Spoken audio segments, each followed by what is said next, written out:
So here's the moment we've all been waiting for. After hours of putting together our PC, we're going to press the power button and see what happens. If all goes as planned, we should see some information on that LCD screen over there. If not, well, we've got some other problems to work with. But let's go ahead and press the power button.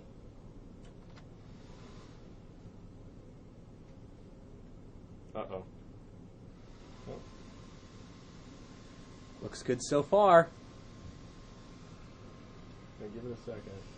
I need to post for the first time.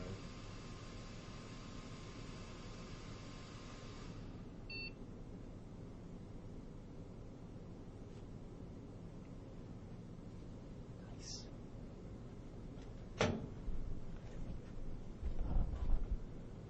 Okay, so it needs me to go into the BIOS now to set stuff. Configuring the BIOS is going to be one of your final steps to setting up your new PC. The BIOS is software built onto the motherboard that manages the hardware you've installed. On your first boot, you'll likely receive an error message. That's because you still need to configure your BIOS settings. Every motherboard is a little bit different, but this is what the BIOS screen looks like on our motherboard. Our EVGA motherboard uses Phoenix Award BIOS, and we have categories called Standard CMOS features and Advanced BIOS features. Selecting Standard CMOS allows us to set the date and time. It also presents us with a list of connected hard drives and optical drives. If one of your drives is missing, you may want to check your connections. Also at the bottom of the screen, it shows us how much RAM is installed. Switching back out to the main menu and hitting Advanced BIOS features will allow us to pick the order in which our drives are checked on startup.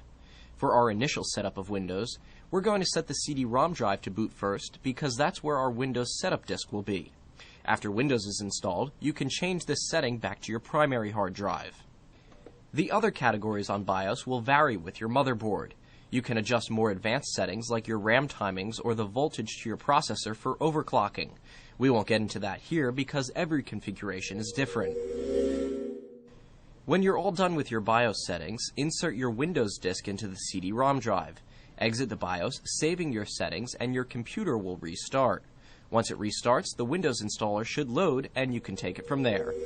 So to review, turn on your machine and enter the BIOS. Set the date and time and check your drives. Choose to boot from your CD-ROM drive. Then restart and install your operating system. This is the final video in our how-to series, so thanks for watching and enjoy your new PC. For the IDG News Service, I'm Nick Barber.